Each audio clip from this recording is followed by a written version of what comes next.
नमस्ते, अभिवादन आपका इनोसेंट इन्वेस्टर के इस नए वीडियो में आपके लिए डिस्क्लेमर। दोस्तों बात करेंगे बाजार की। बाजार में एक चीज़ अभी बहुत तगड़े से चल रही है कि बाजार में जो गिरावट आ रही है ये बॉन्ड यील्ड के कारण गिरावट है। हम पूरा का पूरा एनालिसिस आपको देंगे, कैसे गिरावट आ रही है, क्या कारण बनेगा, सब कुछ हम आपको समझाएंगे। बहुत ध्यान से देखिएगा वीडियो। सबसे पहली चीज़, अगर आप निफ्टी को देखोगे close to all time highs के आसपास है। इसमें कुछ खास हम गिरावट कह नहीं सकते। अगर कोई करेक्शन हुआ है तो बहुत ही हेल्दी करेक्शन है, लेकिन ये जो गिरावट चल रही है, अगर आप देखोगे बाजार लगातार 3 दिन से थोड़ा सा प्रेशर झेल रही है। पिछले 15-20 दिनों से बाजार एक प्रेशर झेल रही है, जब से इसने 15,400 का हाई मारा हुआ है। इसका सिंपल एक कारण है, वो है बॉन्ड यील्ड। अब ये बॉन्ड यील्ड क्या होता है, देखियो बॉन्ड कितना बढ़िया हमने लिखा है। बॉन्ड यील्ड क्या होता है मैं आपको समझा देता हूँ। एक्चुअली देखिएगा, दो चीज़ें होती हैं इस दुनिया में, दो चीज़ें होती हैं, ठीक। पहला तो एक बिजनेस होता है, ठीक है, एक बिजनेस होता है। अब बिजनेस सरकार भी कर सकती है, प्राइवेट कंपनियां भी कर सकती हैं। और एक दूसरी चीज़ होती है उधारी, यानी कि डेट वाला काम होता है। डेट का मतलब, अब बैंक यही बिजनेस ही करते हैं, उधार का बिजनेस ही करते हैं, ठीक है। इसको समझने की कोशिश कीजिएगा। हो सकता हो कि हम बिजनेस में अपना पैसा लगा दें, हो सकता हो कि हम अपना डेट में पैसा लगा दें। अब इन दोनों चीज़ों को बहुत ध्यान से समझिएगा। बिजनेस में पैसा लगाने का मतलब है हम शेयर खरीदें, डेट में पैसा लगाने का मतलब है हम बॉन्ड खरीदें, ठीक है। बॉन्ड कौन सा? Debt bond. अब इसका मतलब क्या है? मतलब है कि दोनों जगहों से हमको एक रिटर्न मिलता है, ठीक है, रिटर्न मिलता है। रिटर्न का मतलब होता है कि 100 रुपये हमने डाले, हमने हो सकता है किसी बिजनेस में डाले 100 से हमको 150 मिल गया। हम हो सकता है किसी बॉन्ड में हमने पैसा लगाया 100 का, हमको हो सकता है 110 मिल गया। लेकिन हमने यहाँ पर रिस्क लिया, किस चीज़ का रिस्क लिया? बिजनेस का। बिजनेस फेल हो जाएगा तो हो सकता है हमको 100 में से 10 भी ना मिले। लेकिन बॉन्ड में हमको सिक्योरिटी किस चीज़ की होती है? बॉन्ड में सिक्योरिटी वो होती है कि हमने जिसको पैसा दिया है, उधारी जिसको हमने दी है, वो हमको चुकाएगा और ब्याज तो हमको मिलेगी ही मिलेगी। तो ये चीज़ होती है बॉन्ड। अभी अमेरिका में ब्याज की स्थिति मैं आपको समझा देता हूँ। 0.9%। इंडिया में ब्याज की स्थिति बॉन्ड यील्ड 6%, 7%, 8% के आसपास है, और अमेरिका में 0.9% पिछले कुछ महीनों पहले थी, ठीक है।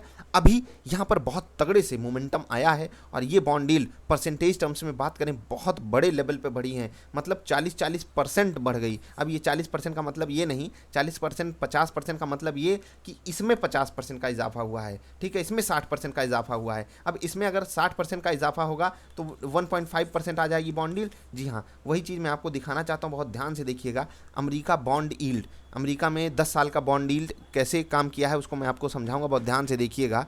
अगर आप देखोगे क्लोज टू 8.5% के आसपास यहाँ पर था, जो लो आपको दिखाई दे रहा है, और यहाँ पर अगर आप देखोगे 1.57% बॉन्ड यील्ड आ गई है। अब इससे क्या फ़र्क पड़ेगा मैं वही आपको समझाता हूँ, देखिएगा बहुत ध्यान से। जब आप किसी बिजनेस में पैसा लगाओगे, ठीक है, जब आप किसी बिजनेस में पैसा लगाओगे, आप रिस्क रिवार्ड देखोगे कि वहाँ पर रिस्क कितना है, वहाँ पर रिवार्ड कितना है। लेकिन डेट में आपको पता है कि डेट में कोई भी रिस्क नहीं होता है, बहुत ही नॉमिनल। मतलब अगर इक्विटी में 100 में से 90 टाइम्स आप गलत इन्वेस्टमेंट कर जाओगे, तो बॉन्ड में 100 में से हो सकता है आप सिर्फ एक ही बार गलत हो, 99 टाइम्स आपको पॉजिटिव रिटर्न ही मिलेगा। लॉन्ग रन में आपको वो जो वादा किया जाता है वो वहाँ पर कंप्लीट होता है। इसका मतलब है कि बॉन्ड एक सेफ इन्वेस्टमेंट होता है। अब बॉन्ड यील्ड बढ़ने से हमारी बाजार में गिरावट क्यों आती है, बहुत ध्यान से देखिएगा। पूरी दुनिया के बाजार में गिरावट आएगी, क्यों आएगी? क्योंकि लोग बिजनेस से पैसा निकालकर, यानी कि शेयर से पैसा निकालकर बॉन्ड में डालेंगे। क्यों? क्योंकि अभी उनको रिटर्न ज़्यादा मिल रहा है ना, वहाँ पर रिटर्न ज़्यादा मिल रहा है। अब जिनको 0.9% अमेरिका में ब्याज मिलती थी, अभी वो 1.5% मिल रही है। कौन नहीं चाहेगा? और इंडिया एक बड़े लेवल पे रिस्की मार्केट हो जाती है ऐसे केस में। क्यों? क्योंकि अगर आप देखो हो पिछले 1 साल में एफआईआईज जो विदेशी निवेशक होते हैं वो क्या किए, इंडिया में दबा कर पैसा लगाए हैं।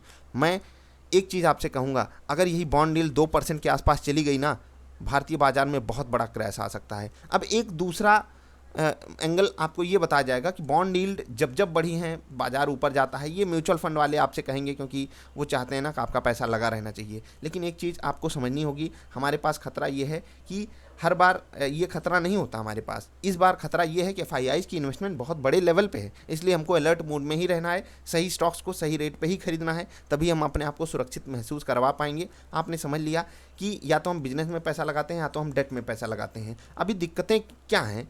दिक्कत ये है कि जो बैलेंस फंड वगैरह है ना, वो भी अपना पैसा निकाल करके, आप देखेंगे आईसीआईसीआई बैलेंस फंड इक्विटी में सबसे लोवेस्ट एक्सपोजर कर दिया है। मतलब शेयर बाजार से अपना पैसा निकाल कर खुद डेट मार्केट में लगा रहा है। और अभी डेट मार्केट एक होती है ना, गिरावट दिखाने के बाद हमको वहाँ पर बढ़िया रिटर्न मिलने के चांसेस बढ़ जाते हैं। ऑफकोर्स सी बात है भाई, पूरे दुनिया के ट्रेंड को इंडिया की बाजार फॉलो करती है। तो हमने अगर डेट मार्केट में कोई गिरावट देखी है, इक्विटी में हमने बढ़ोतरी देख ली है, तो अब लोग डेट की तरफ शिफ्ट होंगे। ये म्यूचुअल फंड वाले कर रहे हैं।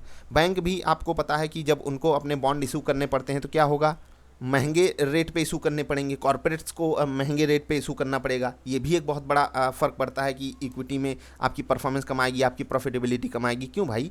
क्योंकि आपने सुना होगा कॉर्पोरेट बॉन्ड्स भी होते हैं, उनको अब ज़्यादा रेट पे लॉन्च करना होगा अपना बॉन्ड, तभी लोग उनको पैसा देंगे।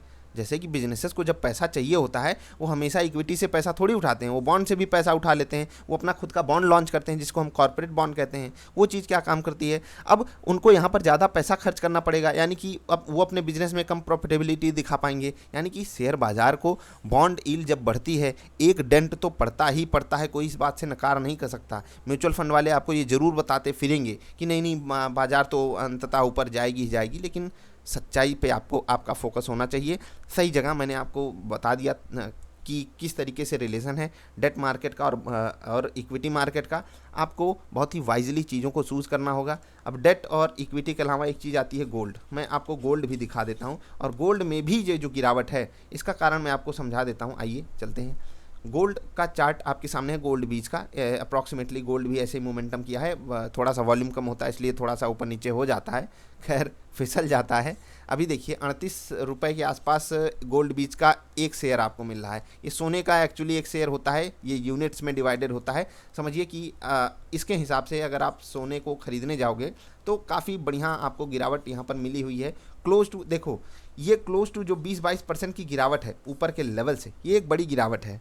और ये बड़ी गिरावट अगर आप गोल्ड के कंपैरिजन में कर रहे हो, जी हाँ ये सच में एक बड़ी गिरावट है। आप किसी शेयर की बात नहीं कर रहे हो कि वो 20% गिर गया। भाई साहब सोने का दाम 20% गिरा है। अब सोने में क्यों गिरावट आई है वो भी समझ लीजिए। डॉलर मजबूत हो जाएगा तो सोना गिरेगा, ठीक है, बॉन्ड डील बढ़ेगी तो भी सोना गिरेगा, क्योंकि सोने को भी लोग एज एन इन्वेस्टमेंट देखते हैं। और यहाँ पर भी गिरावट का एक बड़ा कारण बॉन्ड यील्ड ही है। आपको ये बातें समझनी पड़ेंगी। यानी कि बॉन्ड, एक तो बहुत ध्यान से आपको बात समझनी है, बॉन्ड जो एक बाज़ार है ना, वो बहुत बड़ी बाज़ार है, इंडिया में भी अमेरिका में भी, तो वहाँ पर बहुत पैसा रहता है।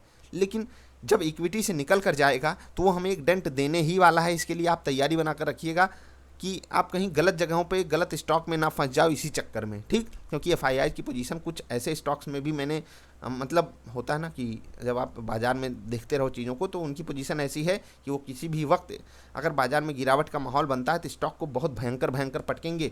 20% की सर्किट लिमिट नीचे वाली लगेगी। क्या आप इसके लिए तैयार हो? अच्छे स्टॉक्स के साथ ही रहना है आपको, याद रखिएगा।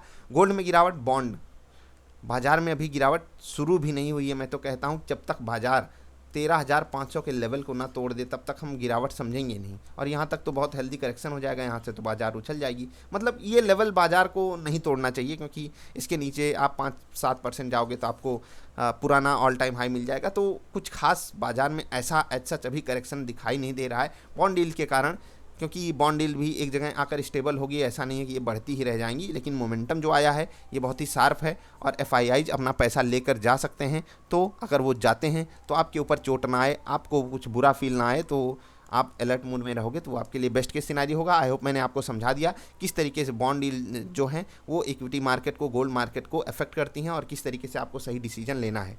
बॉन्ड डील से सबको फ़र्क पड़ता है, कंपनियों को भी फ़र्क पड़ता है। ओवरऑल इक्विटी मार्केट में इन्वेस्टमेंट घटेगी, कंपनियों की अपनी प्रॉफिटेबिलिटी कम होगी, इसीलिए थोड़ा सा 1-2 क्वार्टर जो है रिजल्ट में भी दिक्कतें आ जाती हैं। थोड़ा सा उनको खर्चे में बढ़ोतरी दिखानी ही पड़ेगी, जो भी कंपनियां अपना कॉर्पोरेट बॉन्ड इशू करेंगी इसी चक्कर में। तो आई होप मैंने आपको क्लियर कर दिया होगा। मिलेंगे फिर से। अगर वीडियो पसंद आए तो लाइक कर देना। नमस्कार।